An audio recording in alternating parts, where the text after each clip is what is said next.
The Kerala story एक ऐसी कहानी जिसको लेकर पूरे देश में बवाल मचा हुआ है। मीडिया हो या राजनीतिक गलियारा, चारों ओर इस मूवी की चर्चा जारी है। कुछ लोग इसको लेकर विरोध कर रहे हैं तो कुछ इसके सपोर्ट में खड़े हैं, लेकिन हम इसके बारे में कुछ नहीं बोलेंगे, बल्कि हम चाहेंगे कि आप पहले इस मूवी को देखें और उसके बाद कमेंट में आकर अपना ओपिनियन दें।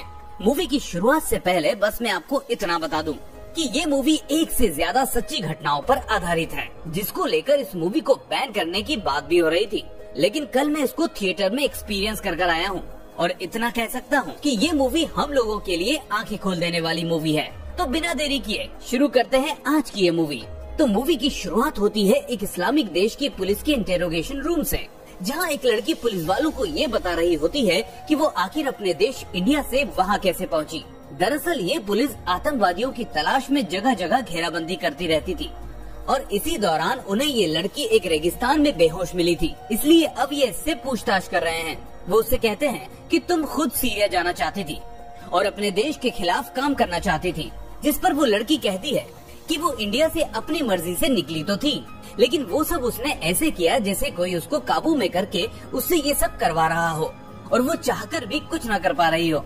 वो कहती है कि मैं अकेली लड़की नहीं हूँ जिसके साथ ये सब हुआ है, बल्कि कई हजारों लड़कियाँ हैं जो इस जाल में फंस चुकी हैं और जानवरों से भी बुरी जिंदगी बिता रही हैं। ये सब बताते हुए अब वो जाती है फ्लैशबैक में और हम देखते हैं कि वो लड़की बुर्खा पहनकर एक आदमी के साथ कार में कहीं जा रही है।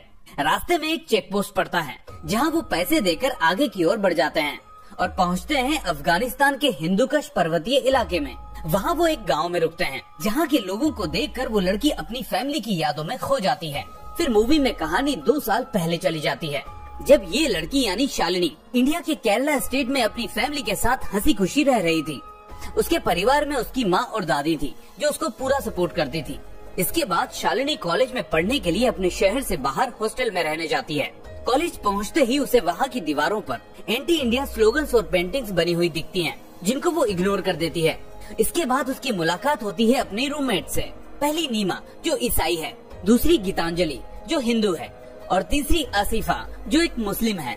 अब कॉलेज फंक्शन में जब ये चारों मौजूद होती हैं, तो एक अनजान आदमी आसिफा को छोड़कर बाकी तीनों का फोटो लेने लगता है और बाद में उसे कुछ मुस्लिम लोगों को दिखाता है।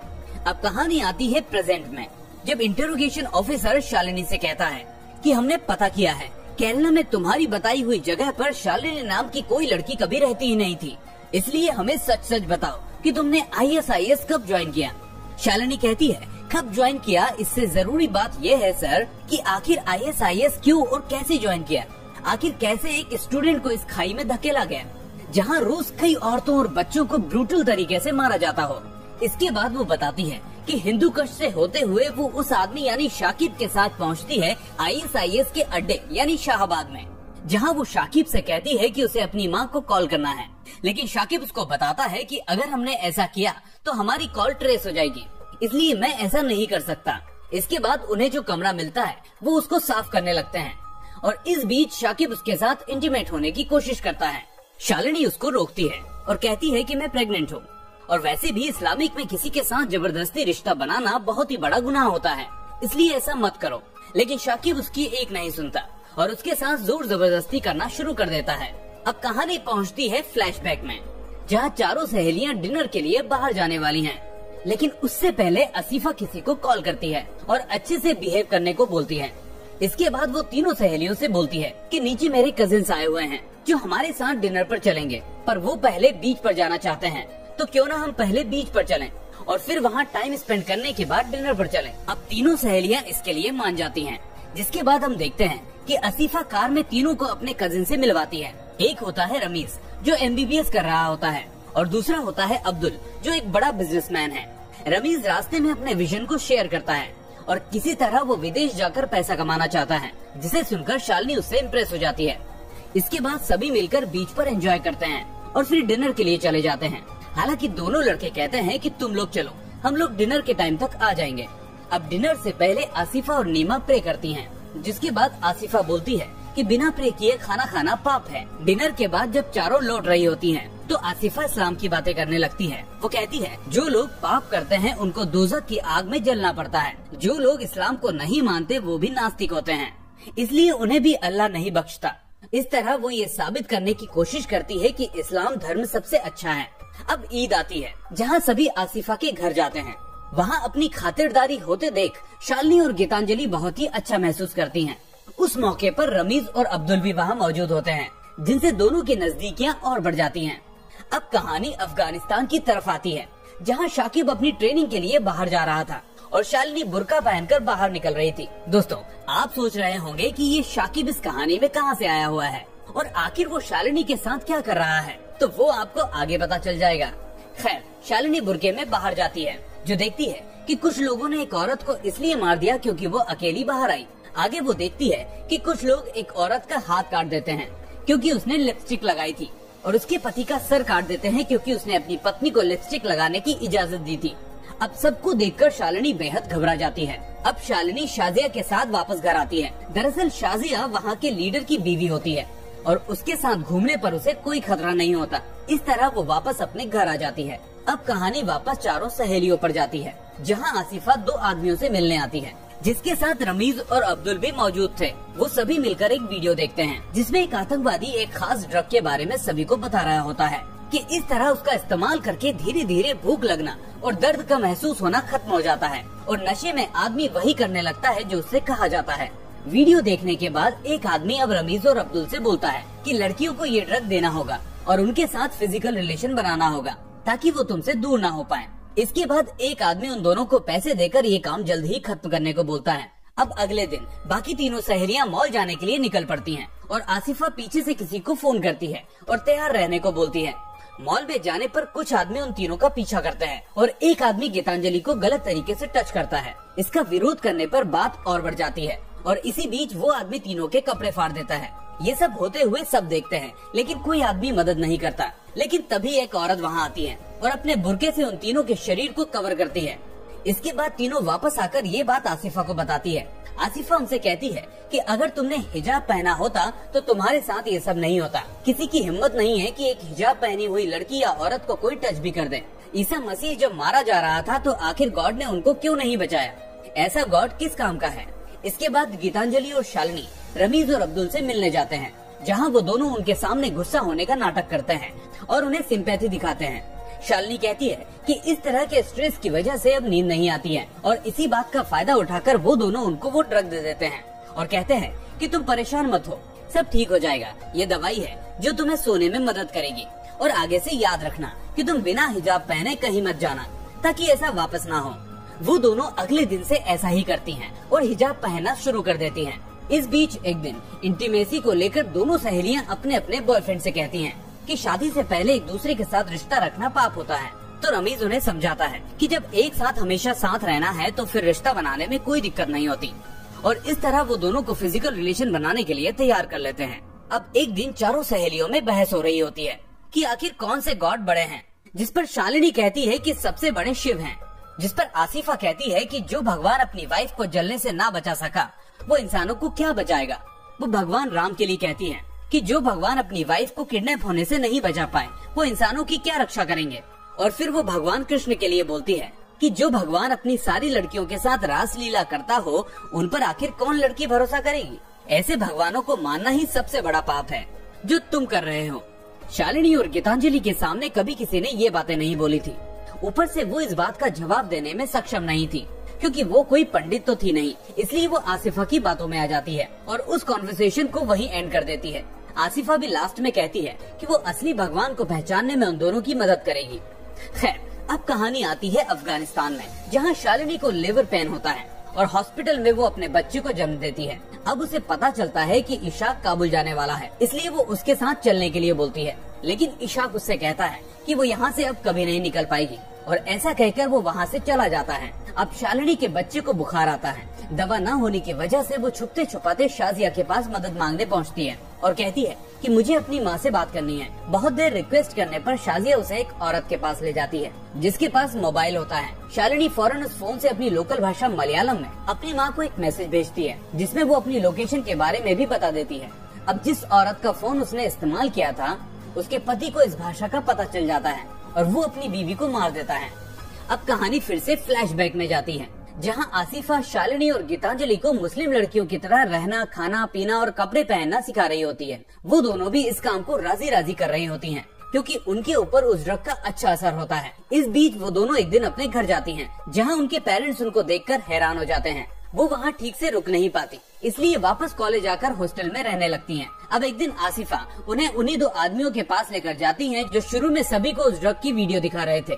आसिफा कहती है कि ये तुम दोनों को इस्लाम के बारे में ठीक से समझाएंगे। इस बीच उनको भाग्यलक्ष्मी नाम की एक लड़की पहले से वहाँ मिलती है, जो एक हिंदू होती है और उसे एक मुस्लिम लड़के से प्यार होता है। वो कहती है कि मैं अपने प्यार के लिए कुछ भी कर सकती हूँ। इस बीच शालिनी को अचानक से वोमिटिंग आने लगती है और उसे पता चलता है कि वो प्रेग्नेंट है। वो ये बात रमीज को बताती है, लेकिन रमीज उससे कहता है कि जब तक वो हिंदू है उसके घर वाले शादी नहीं होने देंगे। अगर तुम इस्लाम कबूल कर लोगी तो हमारी शादी हो जाएगी। अब शालिनी डर जाती है, लेकिन आसिफा उसको समझाती है कि अब रमीज तुम्हारा ख्याल रखने के लिए तैयार है और तुम्हें उस पर भरोसा है, तो क्यों न तुम इस्लाम कबूल करके उससे निकाह कर लो, इसमें हर्ज ही क्या है। इसके बाद शालिनी अपने बच्चे के फ्यूचर के लिए राजी हो जाती है। उधर अब्दुल के ऊपर गीतांजलि के साथ फिजिकल रिलेशन बनाकर उसे प्रेग्नेंट करने का दबाव होता है, इसलिए वो गीतांजलि को सीरिया जाकर पैसे कमाने और लग्जूरियस लाइफ के सपने दिखाने लगता है और बीच बीच में उससे पर्सनल फोटोज भी मांगने लगता है। ड्रग्स के नशे में गीतांजलि ऐसा करने भी लगती है। अब कहानी आती है अफगानिस्तान में, जहां शालिनी को बताया जाता है कि इशाक शहीद हो गया है, जिसके बाद शालिनी डरते हुए शाजिया के पास पहुंचती है। अब कहानी एक बार फिर से पीछे जाती है, जहां गीतांजलि को फोन पर पता चलता है कि उसके पिता को हार्ट अटैक आ गया है, क्योंकि उनको पता चल गया था कि गीतांजलि ने इस्लाम को कबूल कर लिया है। उधर शालिनी रमीज को ये बताने के लिए फोन करती है, लेकिन वो फोन नहीं उठाता। अब आसिफा गीतांजलि से पूछती है कि क्या तुम अपने फादर के पास नहीं जाओगी, तो गीतांजलि कहती है कि वो अल्लाह को नहीं मानते, इसका मतलब वो काफिर हैं, इसलिए मैं उनके पास नहीं जाऊंगी। तभी आसिफा कहती है कि काफिर होने का गुनाह तब तक माफ नहीं होता जब तक उस आदमी पर थूका न जाए या उसे पत्थरों से मार न दिया जाए। इस बात को सुनकर गीतांजलि फौरन अपने पिता के पास हॉस्पिटल में पहुंच जाती है और अपने पिता पर थूक कर वहाँ से जाने लगती है, जिसको देखकर उसकी माँ रोने लगती है। दोस्तों, इस सीन को देखकर मेरे मन में इतना गुस्सा आया था कि मैं आपको जाहिर नहीं कर सकता, क्योंकि इस तरह किसी लड़के या लड़की को अपने माता पिता के ऊपर थूकने को तैयार करना ही इन आतंकवादियों की मानसिकता को दर्शाता है। खैर, कहानी आगे बढ़ती है और उधर वो आदमी अब्दुल पर दबाव डालने लगता है कि वो गीतांजलि को जल्दी से अपने काबू में करे, इसलिए अब्दुल उसको कॉल कर सीरिया चलकर रहने को बोलता है, जिस पर गीतांजलि मना कर देती है कि अभी वो इस सब के लिए तैयार नहीं है। इसके बाद दोनों में काफी बहस होने लगती है और गीतांजलि को शक हो जाता है कि अब्दुल का मेन मोटिव तो कुछ और ही है। गीतांजलि उससे कहती है कि मुझे पहले ही समझ जाना चाहिए था कि आखिर तुम क्या करने की कोशिश कर रहे हो, लेकिन अब मैं तुम्हारी बातों में नहीं आऊंगी। इसके बाद अब्दुल उसको वही पर्सनल फोटोज और वीडियोस दिखाता है और कहता है कि अब तुम्हें इसका अंजाम भुगतना होगा, जिसके बाद दोनों फोन रख देते हैं। इसके बाद शालिनी को मौलाना से पता चलता है कि रमीज अपनी फैमिली के साथ मालदीव में शिफ्ट हो गया है। मौलाना उससे कहता है कि पूरी दुनिया तुम्हारे आने वाले बच्चे को नाजायज ठहराएगी, इसलिए मैं इशाक नाम के एक नेक लड़के को जानता हूँ। मेरे कहने पर वो तुमसे शादी कर लेगा और तुम्हारा ख्याल भी रखेगा, तुम्हारे बच्चे को भी बाप का नाम मिल जाएगा। रोते रोते ही सही, लेकिन शालिनी इस बात के लिए हाँ कर देती है, क्योंकि उसे अपने बच्चे की फिक्र होती है। अब जहाँ गीतांजलि अपने किए पर पछताती है और अपने घर वापस आ जाती है, वहीं शालिनी इशाक से शादी कर लेती है। अब शालिनी को ढूंढते हुए उसकी माँ वहाँ पहुँचती है, जो अपनी बेटी को एक मुस्लिम से शादी करते देख हैरान रह जाती है, लेकिन इसके बावजूद वो दोनों को अपनाने को तैयार हो जाती है। वो कहती है कि शालिनी तुम अपने पति को लेकर मेरे साथ चलो, पर शालिनी अब कुछ नहीं बोलती और वापस उसके घर के अंदर चली जाती है। अब आसिफा उसकी माँ को समझाती है कि अब कुछ नहीं हो सकता, वो किसी और की हो चुकी है, इसलिए आप यहाँ से चले जाइए। और वैसे भी शालिनी ने शादी अपनी मर्जी से की है। इसके बाद शालिनी की माँ वहाँ से जाने लगती है और इसी बीच उसकी बात गीतांजलि से होती है। गीतांजलि उससे कहती है कि शालिनी ने ये शादी मजबूरी में की है, क्योंकि वो प्रेग्नेंट थी। ये सुनकर शालिनी की माँ को धक्का लगता है। अब उसी शाम को गीतांजलि अपने मोबाइल पर एक न्यूज देखती है कि किसी आदमी ने एक लड़की के न्यूड फोटोज को इंटरनेट पर शेयर कर दिया है। उसे बहुत जल्दी ये पता चल जाता है कि वो फोटोज किसी और के नहीं बल्कि उसी के हैं, जो अब्दुल ने ही शेयर किए हैं। जिसके बाद उसके पास फोन पर फोन आने लगते हैं और वो शर्म की वजह से खुदकुशी कर लेती है। अब कहानी आती है इंटरोगेशन रूम में, जहाँ शालिनी बताती है कि यहाँ आने से पहले उसकी और इशाक की स्पेशल क्लासेस चलती थी, जिसमें उसको पढ़ना लिखना सिखाया जाता।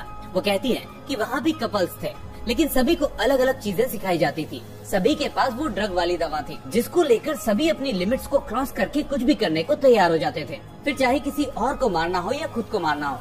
वहाँ हमें पासपोर्ट आराम से मिल गए और फिर बहुत सारे पैसे मिले, जिसके बाद कुछ मैप्स को दिखाया गया और उन्हें याद करने को कहा गया। इसके बाद मुझे अपनी माँ से मिलने दिया गया ताकि मेरे बाहर जाने पर वो पुलिस को कंप्लेंट ना करे।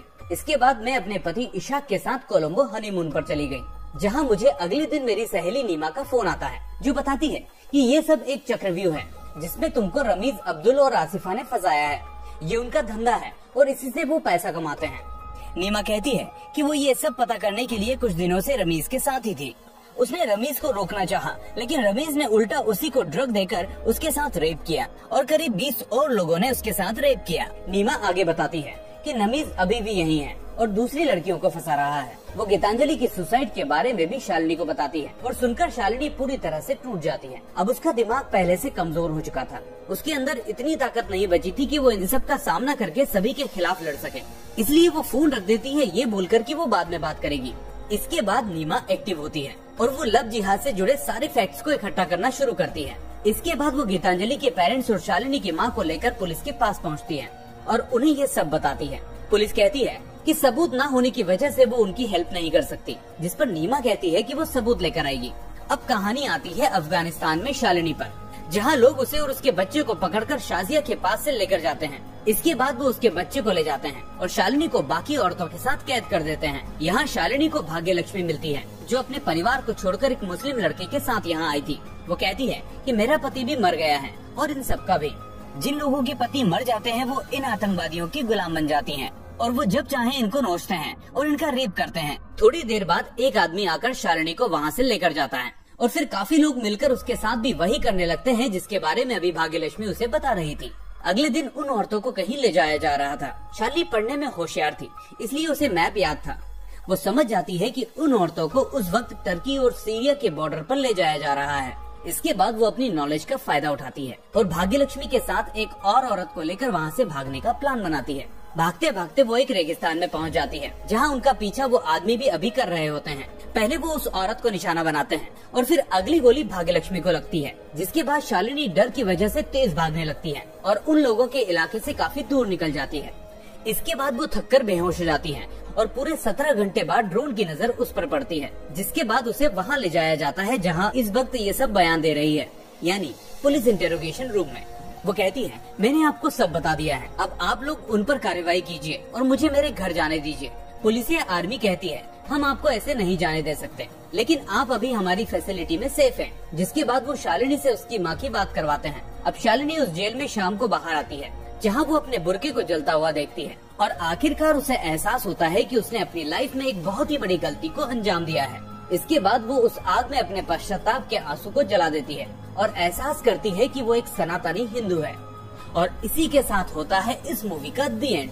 दोस्तों, इस मूवी के रिव्यू और स्पॉयलर्स तो आपको इंटरनेट पर देखने को मिल ही जाएंगे, लेकिन आपको ये मूवी कैसी लगी अपनी राय हमें कमेंट में जरूर दें। इस वीडियो को लाइक करने के साथ साथ अपने दोस्तों के साथ शेयर करना ना भूलें। नए हैं तो चैनल को सब्सक्राइब करने के साथ साथ नोटिफिकेशन बेल को भी दबा दें। कमेंट में हमें ये बताएं कि क्या सच में सच्चाई दिखाने वाली इस मूवी को बैन कर देना चाहिए। खैर, अब मैं मिलूंगा आपसे अगली ऐसे ही शानदार मूवी के एक्सप्लेनेशन के साथ। Till then, see you and take care and thanks for watching.